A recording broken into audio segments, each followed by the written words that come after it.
बिस्मिल्लाहिर्रहमानिर्रहीम।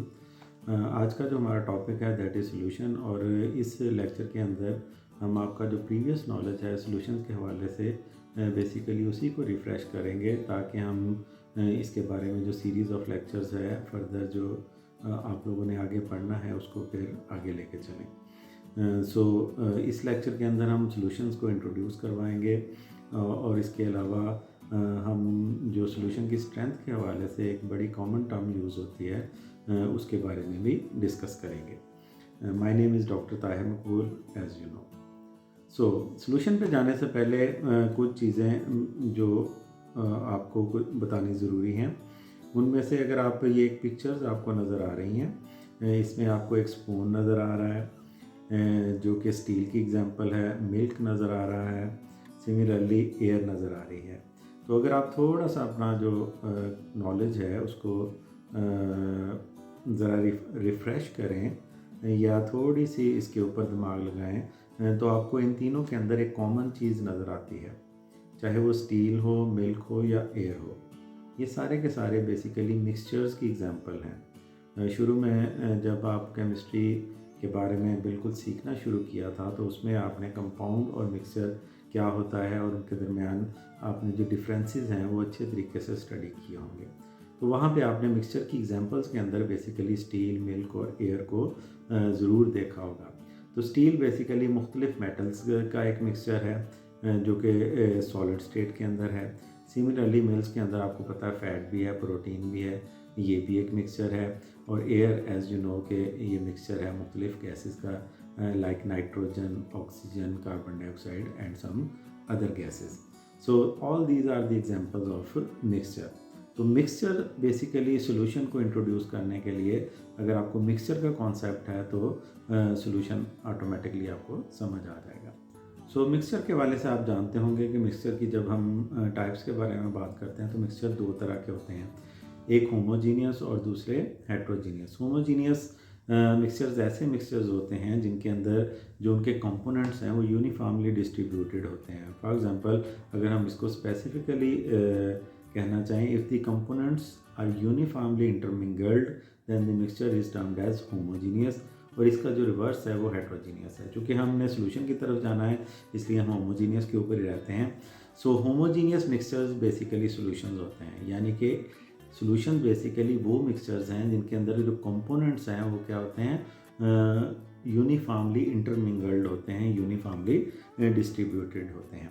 Depending upon the state जो solution है, जिस तरह आपने मैटर की 4 स्टेट पढ़ी होंगी, इसी तरह सॉल्यूशन की स्टेट के हवाले से अगर हम बात करें तो सॉल्यूशन भी तीनों स्टेट्स के अंदर जो फिज़िकल स्टेट्स हैं एग्जिस्ट कर सकते हैं। सॉल्यूशन सॉलिड्स भी हो सकते हैं, लिक्विड्स भी हो सकते हैं और गैशियस। इस टेबल के अंदर बेसिकली मुख्तलिफ एग्जांपल्स डिस्कस की गई हैं सॉल्यूशंस की।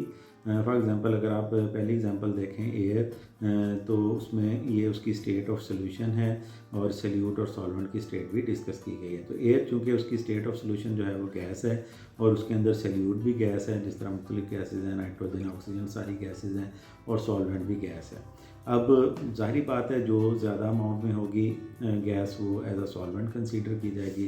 अगर हम एयर के हवाले से बात करें तो नाइट्रोजन जो है वो ज़्यादा परसेंटेज में होती है, तो हम कह सकते हैं कि नाइट्रोजन वहाँ एज अ सॉल्वेंट एक्ट कर रही है और बाकी gases as a solute act कर रही हैं। सिमिलरली वोडका इन वाटर है, ये आपको पता है अल्कोहल की एक ब्रांड है। तो ये एग्जांपल है जिसके अंदर सॉल्यूशन की स्टेट लिक्विड होती है और आपका सल्यूट जो कि एथेनॉल होगी और सॉल्वेंट भी यहाँ पे क्या है, लिक्विड है।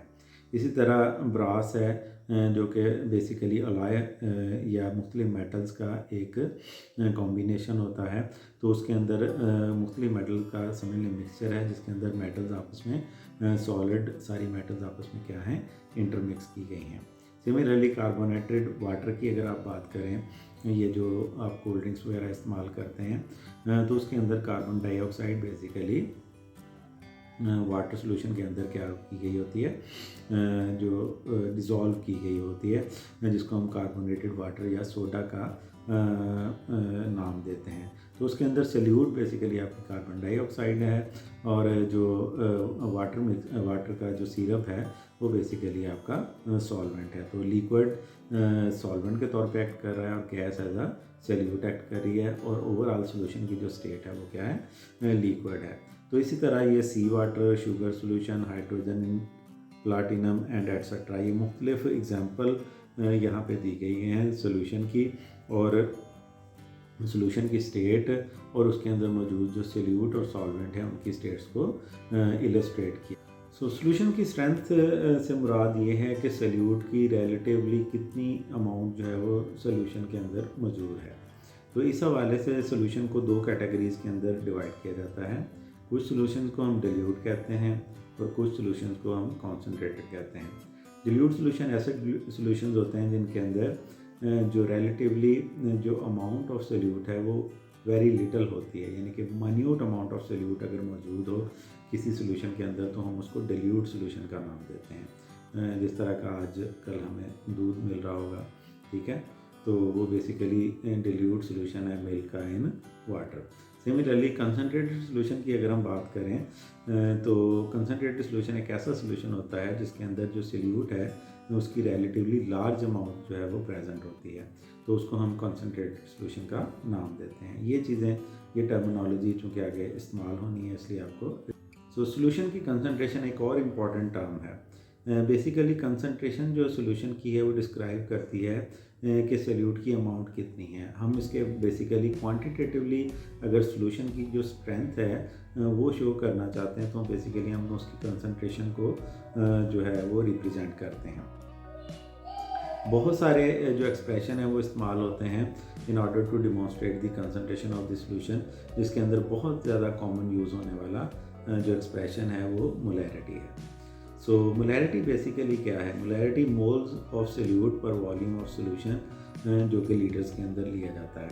इसको हम शॉर्ट हैंड में number of moles per litre of solution का नाम भी देते हैं, यानी कि सल्यूट के कितने मोल जो टोटल सोल्यूशन है अगर उसका वॉल्यूम लीटर्स के अंदर लिया जाए तो उसके अंदर डिज़ोल्व है। तो मोलैरिटी जो है किसी भी सोल्यूशन की मैथमेटिकली अगर हम उसे एक्सप्लेन करें या उसको फाइंड आउट करना चाहें तो हम क्या करते हैं, जो लीटर ऑफ सोल्यूशन है वो डिनोमिनेटर में रखते हैं और मोल्स ऑफ सोल्यूट को उससे डिवाइड करते हैं। फॉर एग्जांपल अगर हम कहते हैं कि 1 मोलर सोल्यूशन है तो उससे मुराद हमारी ये होती है कि जो आपका टोटल सोल्यूशन है उसका वॉल्यूम 1 लीटर है और उसके अंदर जो सल्यूट की अमाउंट है वो क्या है, 1 मोल है। अब 1 मोल के अंदर उसके जितने ग्राम हैं उतने वेट बेसिकली उसके अंदर क्या हुआ होता है, डिज़ोल्व हुआ होता है। ये एग्जांपल है कि अगर आपसे कह दिया जाए कि 1 मोलर सोडियम क्लोराइड सोल्यूशन बनाएं तो फिर आपने क्या करना है, क्योंकि आपसे को तो बताया गया जनाब कि 1 लीटर सोल्यूशन के अंदर 1 मोल हो, तो मोल को मेजर कैसे करना है। तो ये बेसिक सी चीज़ है, आपको ऑलरेडी पता होगी कि मोल्स बेसिकली क्या होते हैं कि अगर हम किसी भी चीज़ का मॉलिक्यूलर मास, एटॉमिक मास, आयनिक मास या जो भी आप चीज़ ले रहे हैं फार्मूला मास, अगर उसको हम ग्राम्स के अंदर एक्सप्रेस कर दें तो वो बेसिकली उस चीज़ का एक मोल होता है। सिमिलरली सोडियम क्लोराइड जो उसका मॉलिक्यूलर मास है वो 58.5 है। तो अगर हम 58.5 ग्राम सोडियम क्लोराइड को बैलेंस के ऊपर मेजर कर लेंगे, वे कर लेंगे, तो वो बेसिकली सोडियम क्लोराइड का 1 मोल होगा।